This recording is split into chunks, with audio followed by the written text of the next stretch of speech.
नमस्कार। आज हम एक बहुत ज़रूरी मुद्दे पर बात करने जा रहे हैं, बिहार से जुड़ा हुआ। अक्सर ये मेन हेडलाइंस में नहीं रहता, पर शायद राज्य के भविष्य के लिए सबसे अहम है। जी। वो है बिहार में शिक्षा की स्थिति। हमारे पास एक लेख है और उसका शीर्षक है बिहार शिक्षा, एक राजनीतिक विश्वासघात। शीर्षक ही काफी मजबूत है। हाँ, मतलब शीर्षक ही बहुत कुछ कह देता है ना। लेख एक बुनियादी सवाल से शुरू होता है, बहुत गंभीर सवाल है कि आज़ादी के 75 साल हो गए, भारत ने इतनी तरक्की कर ली है कई चीज़ों में, दुनिया में नाम है। बिल्कुल। तो फिर बिहार, जिसे कभी ज्ञान की भूमि कहते थे, वो शिक्षा में इतना पीछे क्यों है? ये सवाल हर किसी को परेशान करता है जो बिहार के बारे में सोचता है। सही बात है। और देखिए, ये लेख सिर्फ समस्याएं गिनाकर नहीं रुकता। वो सीधे उंगली उठाता है राजनीतिक सिस्टम पर, लीडरशिप पर, उनकी जवाबदेही की बात करता है। अच्छा। हाँ, वो देखता है कि कैसे बिहार में हर चुनाव में सड़क, बिजली, पानी, ये सब मुद्दे तो उठते हैं, खूब उठते हैं। हाँ, ये तो रहते हैं। लेकिन शिक्षा, जो शायद सबसे बुनियादी चीज है, वो कहीं हाशिए पर चली जाती है, पीछे रह जाती है। ऐसा क्यों होता है? लेख इसी गुत्थी को सुलझाने की कोशिश करता है। तो आज हम यही कोशिश करेंगे। इस लेख के जो तर्क हैं उनको एक एक करके देखें, समझें कि लेखक के हिसाब से इस खराब हालत के पीछे क्या कारण है, और हाँ, राजनीतिक दलों से क्या सवाल पूछे गए हैं। चलिए शुरू करते हैं। जी। तो लेख शुरू होता है बिहार की शिक्षा व्यवस्था की एक कड़वी सच्चाई से। वो है बुनियादी ढांचा, मतलब इंफ्रास्ट्रक्चर। लेखक कहता है कि स्कूल बिल्डिंग तो बन जाती हैं, शायद गिनती में स्कूल बढ़ भी जाते हैं। हाँ, आंकड़े तो बढ़ते हैं। आंकड़े बढ़ते हैं, लेकिन क्या उन बिल्डिंग्स में पढ़ाई का माहौल है? ज्यादातर जवाब नहीं में मिलता है। इमारतें हैं, पर टीचर या तो है नहीं, या काफी नहीं है, या फिर रोज आते नहीं है। हाँ, और ये प्रॉब्लम सिर्फ स्कूलों तक नहीं है। लेख कहता है कि यही पैटर्न आपको हायर एजुकेशन में भी दिखेगा। कॉलेज खुल जाते हैं, बड़े बड़े नाम, घोषणाएं, हाँ बिल्कुल। लेकिन पढ़ाने के लिए जो प्रोफेसर्स चाहिए, क्वालिफाइड प्रोफेसर्स, उनकी बहुत कमी है। यूनिवर्सिटीज बन जाती हैं, पर सेशन इतने लेट चलते हैं कि छात्रों का भविष्य ही दांव पे लग जाता है। सोचिए, कोई छात्र ग्रेजुएशन में एडमिशन लेता है, उसे पता ही नहीं कि 3 साल का कोर्स कब खत्म होगा। ये तो बहुत ही चिंता की बात है। लेख एक और परेशान करने वाला फैक्ट बताता है कि बिहार में एवरेज 3 साल का ग्रेजुएशन कोर्स पूरा करने में छात्रों को 5 से 6 साल लग जाते हैं। 5 से 6 साल? हाँ, सोचिए, किसी युवा के जीवन के 2-3 एक्स्ट्रा साल सिर्फ इंतजार में निकल जाते हैं, और इसका असर सिर्फ टाइम खराब होने तक नहीं रहता होगा। नहीं, बिल्कुल नहीं। असर तो बहुत गहरा है। एक तो साइकोलॉजिकल असर है, फ्रस्ट्रेशन, निराशा बढ़ती है छात्रों में। फिर माँ बाप पर बोझ बढ़ता है, एक्स्ट्रा साल का खर्चा। सही बात है। और तीसरा, और शायद सबसे जरूरी, कि जब ये छात्र इतनी मुश्किल से डिग्री ले भी लेते हैं तो क्या होता है? बेरोजगारी, या फिर ऐसी नौकरी जो उनकी क्वालिफिकेशन से बहुत नीचे हो। तो ये एक तरह का एक चक्कर बन जाता है जिससे निकलना मुश्किल है। लेख इसे सिर्फ कोई एडमिनिस्ट्रेटिव फेलियर नहीं कहता, वो कहता है ये युवाओं के भविष्य के साथ एक तरह का खिलवाड़ है। और यहीं से लेख फिर राजनीति की तरफ मुड़ता है कि ये हालत अचानक नहीं हुई। इसके लिए दशकों की पॉलिसीज और शायद पॉलिटिकल विल, यानी राजनीतिक इच्छा शक्ति की कमी जिम्मेदार है। जी। और लेख सिर्फ सिस्टम को दोष नहीं देता, वो सीधे पार्टियों से सवाल पूछता है जो बिहार में पावर में रही हैं या मुख्य विपक्ष में रही हैं। हाँ, और सवाल बड़े तीखे हैं, सीधे हैं। लेख एक एक करके पार्टियों को कटघरे में खड़ा करता है। जैसे राजद, राष्ट्रीय जनता दल, इतने साल बिहार में राज किया। हाँ, काफी समय तक। और उनकी राजनीति का बेस क्या था? सामाजिक न्याय, सोशल जस्टिस। तो लेख पूछता है कि भाई, अगर सोशल जस्टिस आपकी प्रायोरिटी थी, तो एजुकेशन में जस्टिस क्यों नहीं हुआ? गरीब, पिछड़े, दलित, इनके बच्चों को अच्छी शिक्षा क्यों नहीं मिली?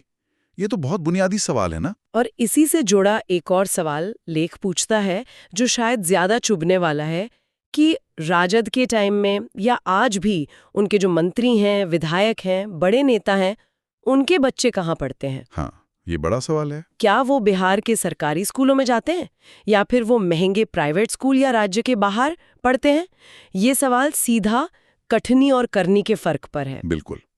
और इसी तरह के सवाल भाजपा से भी पूछे गए हैं। भारतीय जनता पार्टी। लेख याद दिलाता है डबल इंजन सरकार का नारा था। हाँ, काफी चला था ये नारा, कि केंद्र में भी और राज्य में भी हमारी सरकार होगी तो विकास तेज होगा। तो सवाल है कि शिक्षा की पटरी पर ये डबल इंजन क्यों नहीं दौड़ा? क्यों हाफता रहा? क्या उदाहरण दिए हैं लेख ने? लेख पूछता है कि आज भी बिहार के कई सरकारी स्कूलों में बच्चों के बैठने के लिए बेंच डेस्क तक क्यों नहीं है? ब्लैक बोर्ड टूटे क्यों हैं?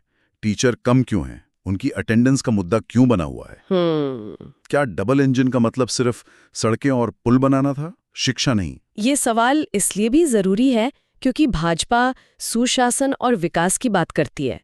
तो लेख एक तरह से कह रहा है कि शिक्षा के बिना कैसा सुशासन, कैसा विकास? बिल्कुल। बुनियादी सुविधाएं नहीं होंगी तो फिर दावे का क्या मतलब? सही बात है। फिर लेख कांग्रेस की तरफ देखता है।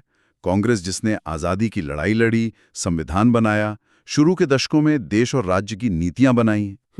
ऐतिहासिक भूमिका है। तो लेख पूछता है कि इतनी बड़ी विरासत वाली पार्टी ने बिहार में शिक्षा की नींव को मजबूत क्यों नहीं किया? आज अगर बिहार शिक्षा में इतना पीछे है तो इसकी जिम्मेदारी कहीं ना कहीं उन शुरुआती सालों की नीतियों पर भी तो आती है। और यहाँ भी शायद वही सवाल फिर से आता है कि क्या कांग्रेस के नेताओं को, खासकर जो बिहार से आते हैं, उन्हें राज्य की सरकारी शिक्षा पर भरोसा है? हाँ, लेख इसी और इशारा करता है। कहता है कि अक्सर उनके बच्चे भी दिल्ली, मुंबई या विदेश में अच्छे स्कूलों, कॉलेजों में पढ़ते हैं। तो फिर वही बात कि सुधार की प्रेरणा कहाँ से आएगी अगर आप खुद उस सिस्टम का हिस्सा नहीं बनना चाहते? एग्जैक्टली। और बात सिर्फ इन तीन बड़ी पार्टियों की नहीं है। लेख लोजपा यानी लोक जनशक्ति पार्टी और जो दूसरी छोटी पार्टियां हैं जो अक्सर खुद को युवाओं की पार्टी कहती हैं, हाँ, बदलाव की राजनीति की बात करती है, उनसे भी पूछता है कि भाई अगर आप युवाओं के इतने हिमायती हैं तो उनकी सबसे बड़ी जरूरत क्वालिटी एजुकेशन, उसको लेकर आपका एजेंडा क्या है? कोई ठोस प्लान है या सिर्फ बातें हैं? कोई रोड मैप है कि कैसे सुधारेंगे बिहार की शिक्षा को? सिर्फ नारों से, भाषणों से तो काम नहीं चलेगा ना, कोई प्रैक्टिकल प्लान चाहिए। यहाँ ये साफ करना जरूरी है, जैसा आप पहले भी कह रहे थे, कि ये सारे सवाल और ये आलोचना ये लेख के लेखक की हैं। हम तो सिर्फ वो विश्लेषण आप तक पहुंचा रहे हैं जो लेख में है। जी बिल्कुल। ताकि श्रोता इस मुद्दे के अलग अलग पहलू समझ सकें। हमारा मकसद किसी पार्टी का पक्ष लेना या आलोचना करना नहीं है, बल्कि एक संतुलित नजरिया रखना है। सही बात है। और इन सारे सवालों के पीछे लेख एक सेंट्रल प्रॉब्लम की तरफ इशारा करता है, और वो है लीडरशिप का सिस्टम में पर्सनल स्टेक ना होना। पर्सनल स्टेक, हाँ, निजी निवेश। ये शायद लेख का सबसे अहम तर्क है। इसे थोड़ा समझाइए। निजी निवेश से लेखक का मतलब क्या है? क्या पैसे लगाने की बात हो रही है? नहीं, पैसे लगाने की बात नहीं है। यहाँ मतलब है भावनात्मक, व्यक्तिगत जुड़ाव, पर्सनल इन्वॉल्वमेंट। अच्छा। लेख का तर्क है कि सोचिए, अगर किसी राज्य के सीएम, मंत्री, विधायक, सांसद या बड़े अफसर, उनके बच्चे उसी राज्य के सरकारी स्कूलों और कॉलेजों में पढ़ें तो क्या होगा? तो वो स्कूल शायद चमक जाएंगे, टीचर मिले, तब शायद वो सिस्टम को सुधारने के लिए ज्यादा मोटिवेटेड होंगे, ज्यादा सीरियस होंगे, क्योंकि उनके अपने बच्चों का भविष्य उससे जुड़ा होगा। तो इसका मतलब ये हुआ कि जब जो लोग फैसले लेते हैं उनका अपना कुछ दांव पर नहीं लगा होता, तो सिस्टम को लेकर उनकी गंभीरता, उनकी कमिटमेंट कम हो सकती है। ये तो बड़ी कड़वी बात है, पर सोचने वाली है। हाँ, लेख यही कह रहा है कि जब नेताओं और अफसरों के बच्चे प्राइवेट स्कूलों में या दूसरे राज्यों या विदेशों में पढ़ते हैं तो सरकारी सिस्टम उनके लिए क्या है? बस एक सरकारी डिपार्टमेंट। फाइलों और बजट का मामला। हाँ, जिसे फाइलों और बजट से चलाना है। उसमें वो पर्सनल पैशन, वो तत्परता नहीं आ पाती जो तब आती जब उनके अपने बच्चे उस सिस्टम का हिस्सा होते। और इससे क्या होता है? एक तरह की उदासीनता आती है, जहां सुधार सिर्फ कागजी या दिखावटी रह जाते हैं। इसका मतलब ये हुआ कि बिहार में शिक्षा की समस्या सिर्फ फंड्स की कमी या टीचर भर्ती का मामला नहीं है। ये कहीं ज्यादा गहरी है। ये पॉलिसी मेकर्स की प्रायोरिटीज और उनकी पर्सनल कमिटमेंट से जुड़ी है। ये एंगल तो आमतौर पर चर्चा में कम ही आता है। बिल्कुल। और इसी तर्क के आधार पर लेख बदलाव का एक रास्ता भी सुझाता है। लेखक का मानना है कि बिहार में शिक्षा में असली टिकाऊ बदलाव तभी आएगा जब ये मुद्दा पॉलिटिकल डिस्कोर्स के सेंटर में आए, राजनीति के केंद्र में। हाँ, और ये कब होगा?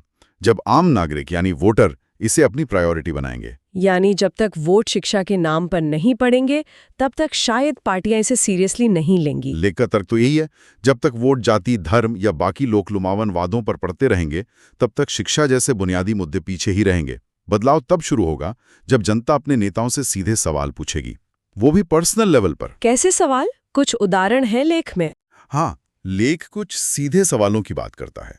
जैसे कोई चुनावी सभा हो या नेताजी का दौरा हो, कोई नागरिक हिम्मत करके पूछ ले, नेताजी आप शिक्षा पर बड़ी बड़ी बातें करते हैं, जरा बताएंगे कि आपका अपना बेटा या बेटी किस स्कूल या कॉलेज में पढ़ते हैं? ओह, या क्या आपने कभी अपने परिवार